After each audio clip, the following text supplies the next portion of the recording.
The NBA is one of the most watched sports leagues on the planet. For millions of fans around the world, it represents more than just basketball. It stands for competition, talent, and unity across all kinds of backgrounds. But behind the highlights and the championships, there are moments that remind us this game is not above the same problems the rest of the world deals with. Racism has shown up inside the NBA in ways that are hard to ignore. I'll fuck him up. He said, In locker rooms, in ownership suites, in arenas, and online. Let's go, baby. Fucking cowards, don't fucking snipe me, you fucking bitch.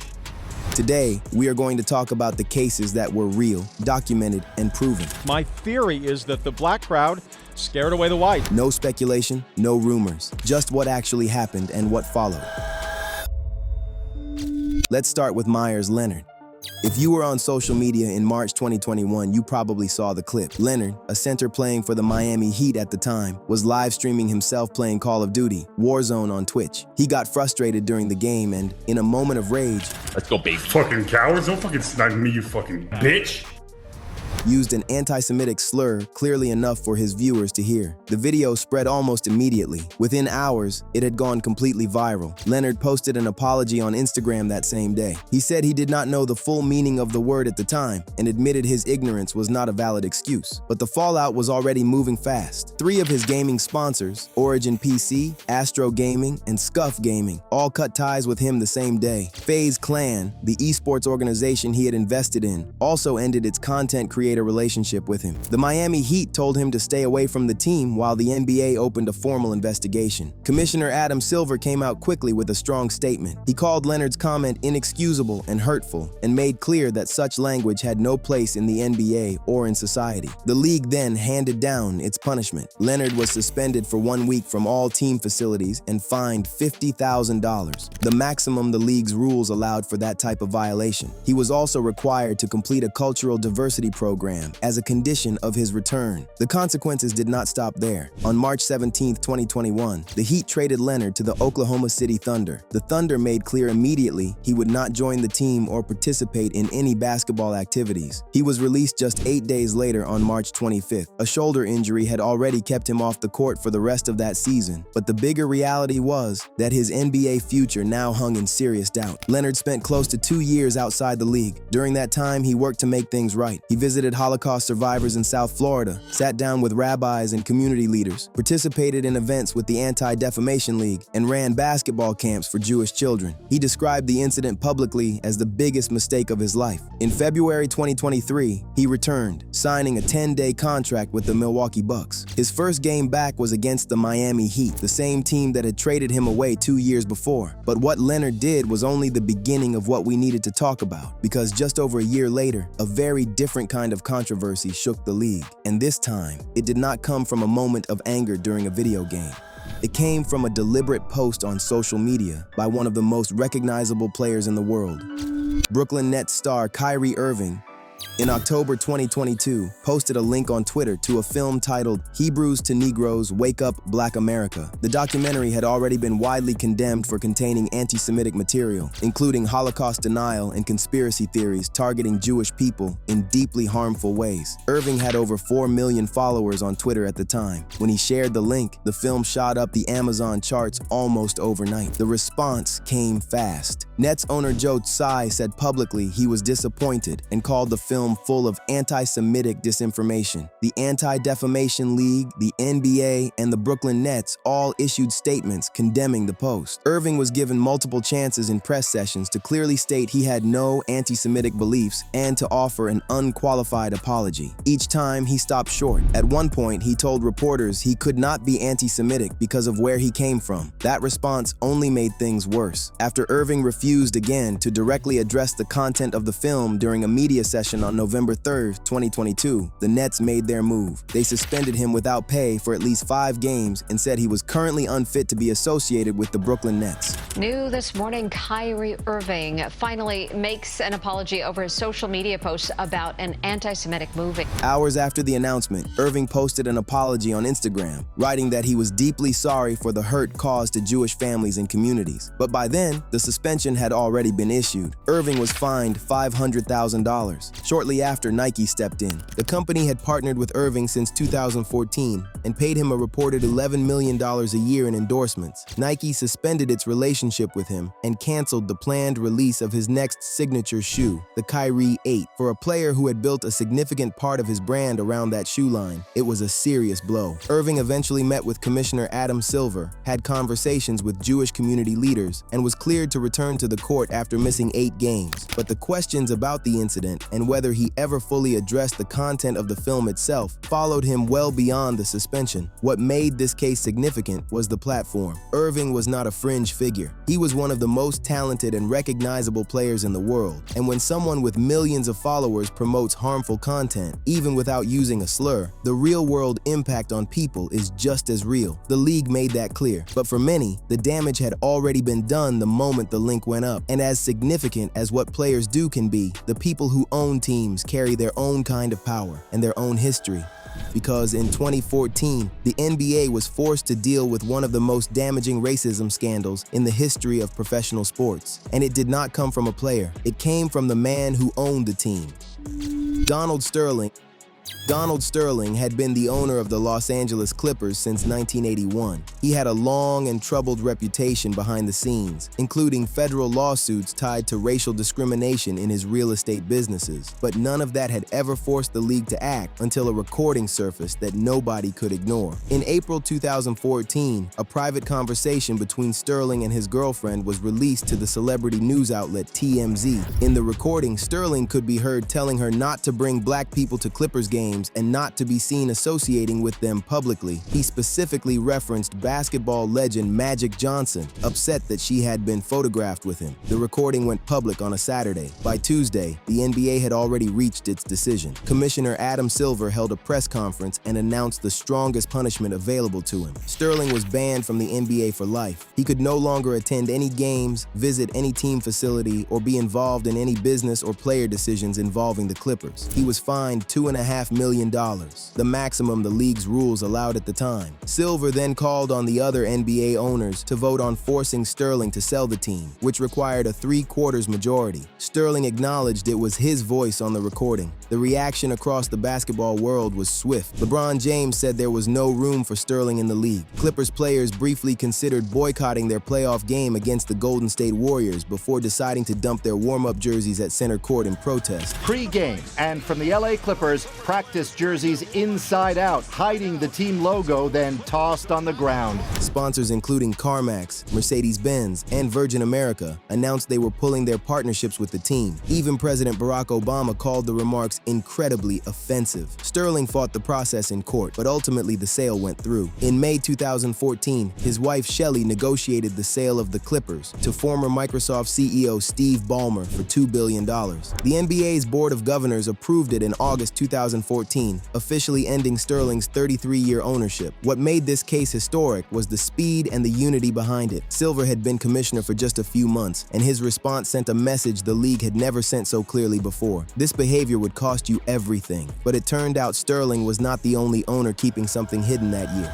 Because just a few months later, in September 2014, another NBA owner found himself in the middle of a race-related controversy. And unlike Sterling, this one was not caught during a recorded argument. It was found in a work email he had written 2 years earlier.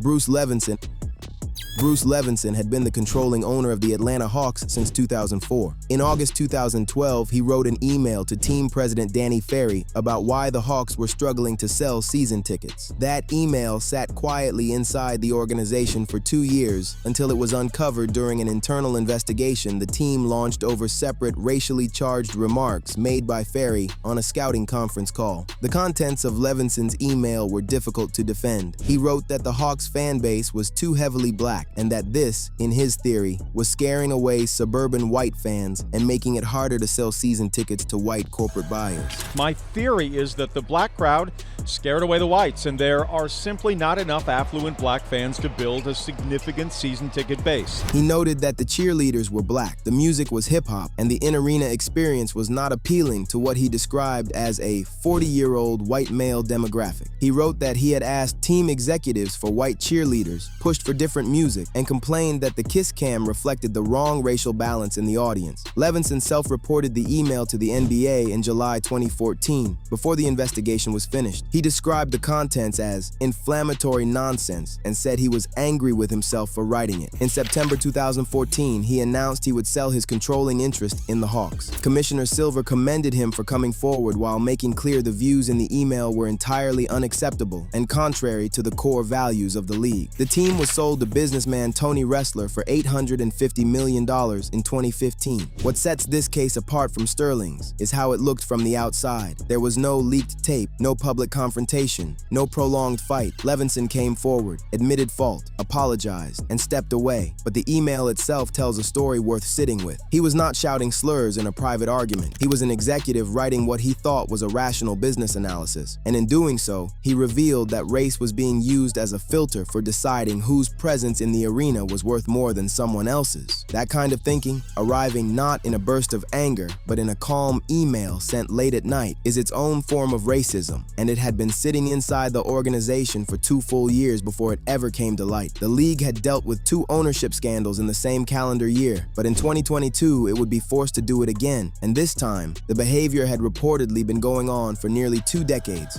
Because in 2022, the NBA faced a 3rd ownership level scandal, and by almost any measure, this one was the most extensive in scope.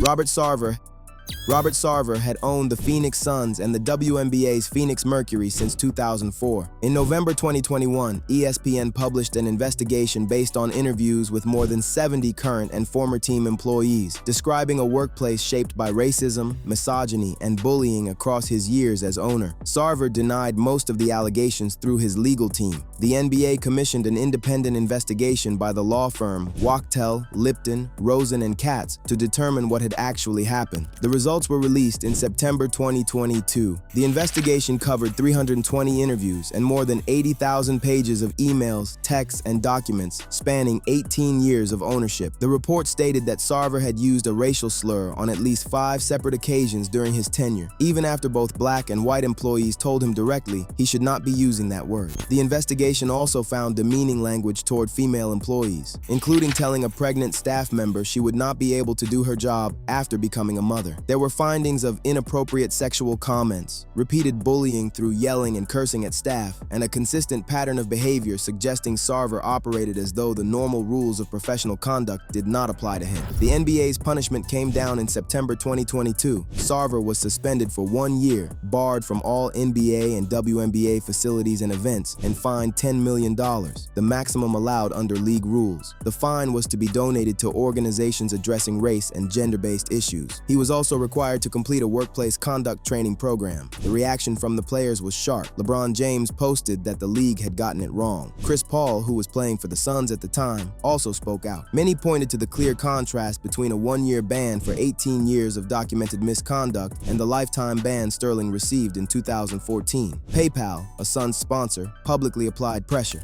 Suns Vice Chairman Jahm Najafi called for Sarver to sell. On September 21, 2022, 8 days after the punishment was announced, Sarver declared he would sell both teams. The sale closed in early 2023 when Matt Ishbia purchased the Suns and Mercury for a record $4 billion. 3 NBA owners in under a decade, 3 cases of documented racial misconduct, 3 forced sales. The pattern at the ownership level of this league was impossible to dismiss. But those are the people running the franchises. Inside the arenas, the players were dealing with something far more immediate, because the racism that players face does not always come from behind a desk or out of a private conversation. Sometimes it comes from just a few rows back in the stands. Russell Westbrook. In March 2019, Oklahoma City Thunder guard Russell Westbrook was sitting on the bench during a Utah Jazz game when a fan directed racial comments at him from the crowd. Westbrook said the fan told him to get down on his knees like he used to, a remark he called racial, inappropriate, and deeply disrespectful. He confronted the fan from the sideline. The Jazz banned that fan permanently, citing excessive and derogatory verbal abuse toward a player. Yet the NBA also fined Westbrook $25,000 for the threatening language he used in response. I'll fuck him up. He said, I promise you. The player who was targeted ended up being punished alongside the person who targeted him. Westbrook said he would stand up for himself and his family every time, regardless of the cost. 2 years later, it happened again. In May 2021, Westbrook rolled his ankle during a playoff game in Philadelphia and was helped off the court. As he limped toward the locker room tunnel, a fan in the seats above dumped popcorn on his head. Westbrook had to be restrained. The fan's season tickets were revoked, and he was banned indefinitely from Wells Fargo Center. The 76ers issued a public apology, and Westbrook told reporters the situation was completely out of hand and that arenas had to do more to protect their players. During that same 2021 playoff stretch, Ja Morant's family had their own nightmare in Utah. Morant's father, T. Morant, described fans making racially degrading comments toward him and sexually offensive remarks directed at Ja's mother in the stands during a Grizzlies-Jazz playoff game. 3 fans were ejected and banned indefinitely from Vivint Arena. The situation was so distressing that Jay's mother, Jamie, declined to attend Game 5 because, as T put it, her anxiety simply could not take it. Jazz owner Ryan Smith personally apologized and provided the family with complimentary tickets, lodging, and transportation for their return. DeMarcus Cousins spoke out in 2019, revealing he had been called racial slurs by fans on multiple occasions during his career. One documented incident involved a fan at a Golden State Warriors game in Boston on January 26, 2019. The Celtics investigated, confirmed verbal abuse toward the bench, and issued a 2-year ban along with lifetime probation for any future confirmed use of discriminatory language. Jaylen Brown has spoken openly about racist treatment during games, racial slurs, bananas thrown at him, fans who showed up dressed to demean him. LeBron James came home in 2017 to find a racial slur spray-painted on the gate of his Los Angeles property the night before Game 1 of the NBA Finals. Police investigated it as a possible hate crime. James said publicly that no amount of money or fame makes being black in America easy. And Rui Hachimura, the Washington Wizards forward who is half black and half Japanese, revealed in 2021 that he receives racist messages online almost every single day. He confirmed this after his younger brother posted a screenshot of hateful messages he had received in Japan, with Hachimura replying publicly that the same thing happens to him regularly without stopping.